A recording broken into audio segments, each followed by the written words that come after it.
So in the last lecture, I explained that the styles we apply to our components here are scoped to this component.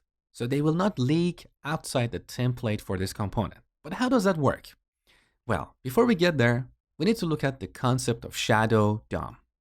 If you have never heard of shadow DOM before, it's basically a specification that enables DOM tree and style encapsulation.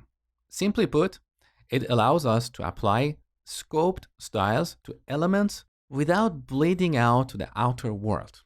Now, this is kind of a new feature in browsers. Not all browsers out there support this.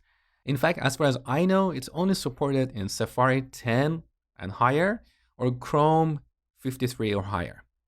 Now, let me show you Shadow DOM in action. Look at this piece of code here. You have seen something like this before, right? So this is plain old JavaScript. We're not talking about Angular. We use document and the query selector method to get a reference to an element in our HTML document. Okay? So we have this element, and then we can use the inner HTML property to set its inner HTML. Now here we have a simple h1 to display hello, and above that we have this style, which changes the color of our heading to red. Now the problem with this implementation is that this style leaks outside this element. So if I have another h1 somewhere else, that's going to be red as well, but I don't want that. Now, if you're building a component and you're going to apply some styles to your component, you want to make sure those styles are only scoped to your component. Or let's say you want to use a component built by someone else. They might have defined some styles on their component. When you bring that component into your application, you don't want those styles to overwrite the styles in your application. So that's where Shadow DOM shines.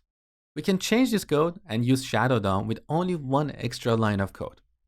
So after we get a reference to this element, we simply call l.createShadowRoot. And this gives us the root of Shadow DOM for that element. Then instead of using the inner HTML property of the element, we use the inner HTML property of the shadow root. That's all. And with this, our h1 style will be scoped only to this element. It will not leak outside this element. So this is Shadow DOM. Now you might ask, what does this have to do with Angular? Well, back in our favorite component, here we have this concept called view encapsulation. So in the component metadata, we have another property called encapsulation. And we set this to the value of view encapsulation enumeration. So view encapsulation. This is an enum that is defined in Angular core. So look, view encapsulation is defined in Angular/core. Now, this enum has three members: emulated, which is the default value, native, and none. Now, for the most part, you're going to use emulated. You're not going to change this setting. But I'm explaining how this works so you have a better understanding of Angular framework. Now with this mode, Angular emulates Shadow DOM. So it understands that most browsers out there don't support Shadow DOM, so it has its own trick to apply scope to our styles. Let's see how that works.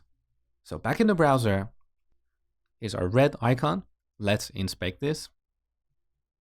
Now, in the head section, we have 4 style elements. The first one is bootstrap. You can see that here. The second one includes all the global styles we define in styles.css. So earlier I defined 20 pixel padding on our body element. The third one is an empty style element. Now look at the fourth one. Let me zoom in so you can see more clearly. Looks familiar, right? So here we have our glyph icon class, but Angular has attached an attribute here, ngContent-c1. And inside this rule, we have color set to red. Now, what is this? Well, if you look at what we have in the DOM, so this is our favorite element, which is the host element for our favorite component. This is our span, where we have the glyph icon class. You can see that attribute applied to this element as well, ngContent-c1. So Angular attaches an attribute to our elements and uses that attribute to post-process our CSS rules. And this way, this red color will only be applied to an element that has the glyph icon class as well as this attribute, ngContent-c1. Now, if you look anywhere else in this document, you won't see this attribute. For example, here we have another span, which is for rendering the user icon. But the attribute here is ngContent-C0.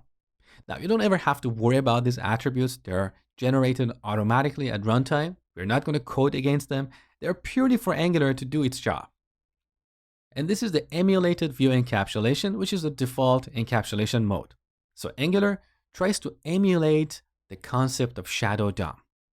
Now, the second value we have here is native. And with this, instead of generating these attributes dynamically, Angular uses the native shadow DOM in the browser. And of course, this is not going to work in most browsers out there.